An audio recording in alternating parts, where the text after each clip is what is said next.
everyone, and welcome to This Week in the Studio. I'm Amy Nicole and I'm coming to you from overcast but beautifully spring South Texas. It's been a while since I've done a This Week in the Studio video, and I apologize for that. I promise you I have missed you guys as much as you have missed me.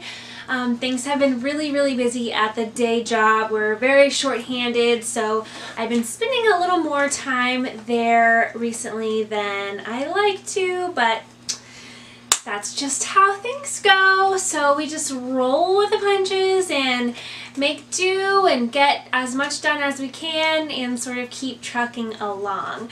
So I do have some exciting things to share with you in spite of all that. I recently finished this Willamette blouse. The pattern is by Hey June Handmade. I love this blouse. This is a great pattern. I showed you guys this fabric a while back. It's got these really cute little quirky, almost like steampunkish characters on them. My husband says this looks like a scrubs top, like that doctors wear, and I don't care because I love it. I love the colors in the print. I love the fit of this pattern. I can't wait to take pictures and show it, show you guys when it's on. I did the just straight hem cropped variation, which I have to say shockingly is a little bit shorter than I would like. Now that might be because when I tried it on, I was wearing one of my lower cut pairs of jeans. But next time I might add a tad bit of length, which is very weird for me, that I would have to add length, but that is kind of, I'm starting to realize as I'm doing my own pattern making and working with testers and stuff that in spite of the fact that I'm short, I think I have a longer torso than most petite folks because especially like in the from the neck to the arm side, I feel like I'm very long in that area, which is probably why I've always forever been lowering armholes because they're always too tight for me. So it's interesting what we learn about our bodies the more that we sew. So I can't wait to take pictures of this shirt and wear it. I love this pattern. I think it would be really fun to hack this into a dress.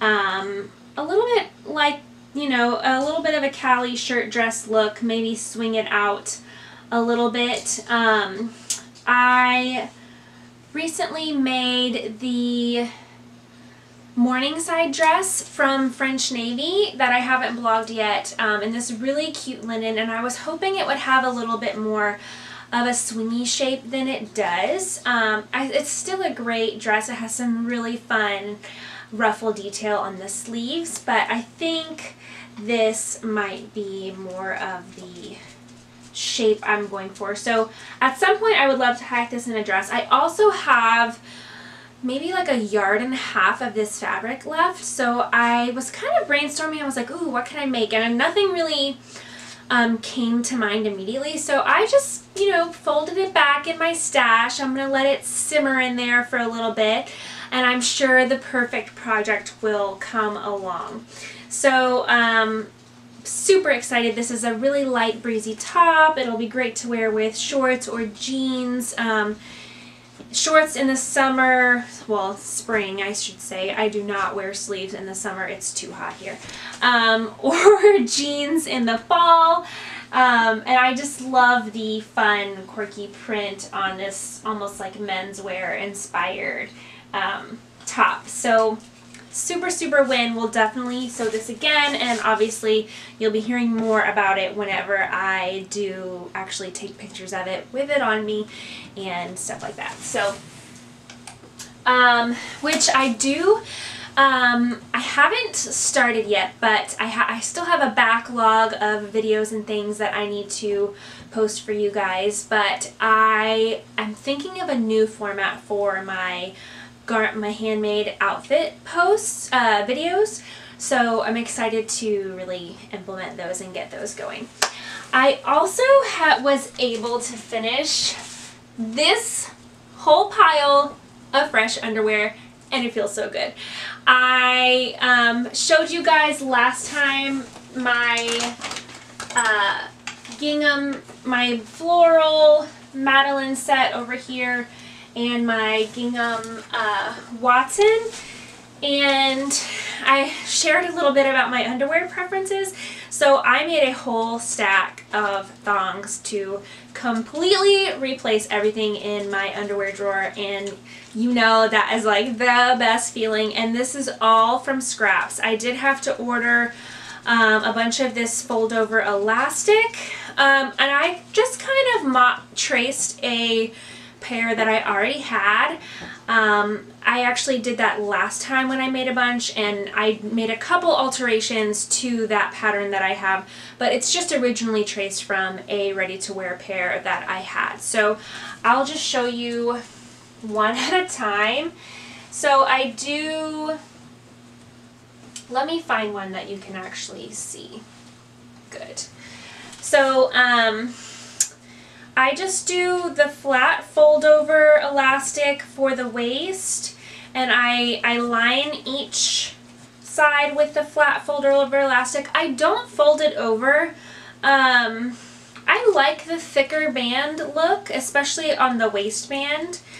I also feel like it's a little bit more comfortable that way, and I'm always afraid that with the fold over, once you stitch it and then fold it over and stitch it again, that it's going to stretch it out too much. Am I crazy for thinking about that? Let me know what your thoughts about fold over elastic are in the comments, because I do have some more briefs and stuff that I want to make, and I was debating on doing the fold over for like the seat area, and then keeping the wider band for the waistband.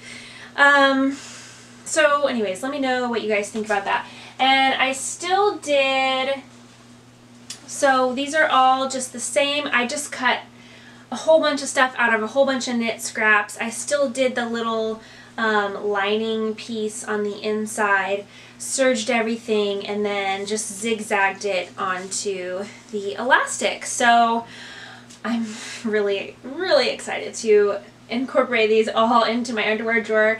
I hope that I am not a total dork and you guys can feel me on this excitement of a fresh batch of undies. I do have a bit of alterations that are coming up. I did make that video of you guys of the taking in the waist of the jeans, so I'm looking forward to getting that edited and posted for y'all. It's prom season, so I have some simple prom alterations. This just needs a hem, and I want to show you guys, this is actually super cute. Again, the prom dresses now are so much cooler than when I was going to prom, but this is not a print, this is embroidery, and it's beautiful. And the skirt, and it has this cute little crop top that goes with it. It's just, it's so adorable. And then I just have a tux, some tux pants that need hemmed. No big deal. That's pretty much it on the alterations front. My pattern is going great. I'm doing a second little mini round of testing, but things are looking good, and I am going to be sewing up my final samples for photographing this week, hopefully, and I will be able to get those pictures taken, get them illustrated, finish up the pattern packet, start working on the sew along, and get that launched for you guys hopefully sometime in April. Very exciting. Another very exciting thing that I have to share with you guys is that tomorrow I am going to be on a Coffee with Makers podcast. I'm so excited. This is hosted by Kimberly of Straight Stitch Designs. It's a great podcast. She interviews all kinds of makers, not just sewers and sewists. I should say, I like the word sewists better than sewers. She reached out to me and asked me if I would love to come on the show. Every episode she has a different maker on who shares their maker story.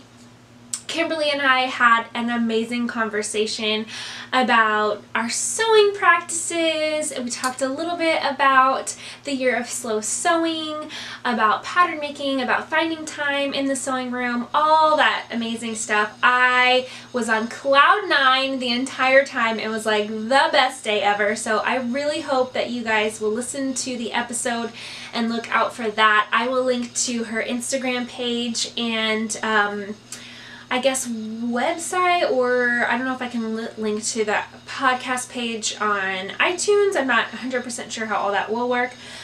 I'll put all the important links below. Be sure you're following her, and if you don't already listen to her show, I highly recommend going back and listening to the old episodes. She's had some amazing people on there so far. Hello, Katie Corbin, Mac Makes Space, like great people with great stories, even some non-sewists who I still found their stories super inspiring and informative. So be sure to check that out, and of course I'd love it if you listen to my episode. And I am going to be doing a little post-episode Q&A on my Instagram if anybody has any follow-up questions after listening to the episode. I don't think it's going to be live. I think I'm just going to do the little question box thing. So look for that on my Instagram stories later this week. Lastly, something else very exciting that's happened in the studio this week. My husband, who is truly amazing at finding amazing deals on Craigslist and Facebook Marketplace and just always being on the lookout for anything we might possibly need, found me a Juki industrial sewing machine on Facebook for free. Granted, it's in pieces. The guy, we were gonna buy it for 50 bucks. The guy was like, hey, I had this machine, I was taking it apart and changing the motor, and I haven't put it back together. And we get there and there's like screws and washers and 2 different motors on the floor. The foot pedal's not connected, it doesn't have a belt, everything is just completely disheveled. And he was like, you know what, I'm just gonna give this to y'all. We were like, okay. So all it needs is to be taken to a shop and given a little bit of love, and I'm sure a couple $100s of some tender love and care, but we got the thing for free, so it's worth it, I think. Let me show it to you. Okay, y'all, here she is. This is the Juki DDL 555.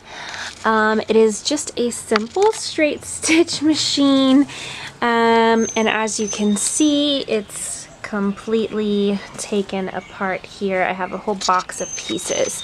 The knee pedal is not on. There's nothing connecting the foot pedal to the top. The motor is gone. The table is in pretty nice condition. It's been outside, so I'm going to cover it because we won't be able to take it into the repair guy until next week. I would like to get rid of this weirdness if possible. It's like some of that rubbery matte stuff that I guess, I don't know if it reduces noise. Maybe. There's no band here, but I do have a thread holder thingamabob up here, and as you can see, it literally only does straight stitching. So it has a lever right here. It is self-oiling. I'm not sure what kind of condition the discs and everything else are in. Nothing's connected right now, so I can't really test it out. So this will actually be, depending on how much it costs us to get this up and running, this will be a sort of in-betweeny machine for me, because the one I really want is the model that has the automatic thread cutter in it, because Lord knows that would save me tons of time, especially for a lot of my freelance work when I'm just sewing pieces and pieces and pieces. So when I don't have to stop and clip all those threads, would be a lifesaver. But this is just awesome addition to have for now. And hello, it was free, and I'm so excited to welcome it into my studio, and I can't wait till next week where we can go talk to the guy and see exactly what it needs to be new, brand new again. So very exciting. Lastly, this week, my weekly crush is a new Instagram account by Tabitha Sewer through her sewing bloggers Instagram. She's doing a spin-off that is at Blogger Tip Tuesday that is going to be all about sharing tips and insights with industry professionals and helping you build your creative blog. If that is something that you're interested in, this is a subscribed service, so it's a paid account. You have to pay to have access to it. I think it's just like $5 a month or something like that. Tabitha is a wealth of knowledge as far as growing your following and working with brands on Instagram, and I think that any kind of advice that she has to share is going to be gold. So be sure to check out this new venture that she has. And that is it this week for me in the studio. Don't forget to listen to my A Coffee with Makers podcast. I am so excited to get feedback on that and hear what you guys thought. Check back in with me. I will hopefully be here again next week letting you know everything that's going on this week in the studio. If you like this video, be sure to give it a thumbs up and share it with your friends. And don't forget to subscribe and be on the lookout for my next pattern coming soon. Thank you so much for joining me, and happy sewing. Bye!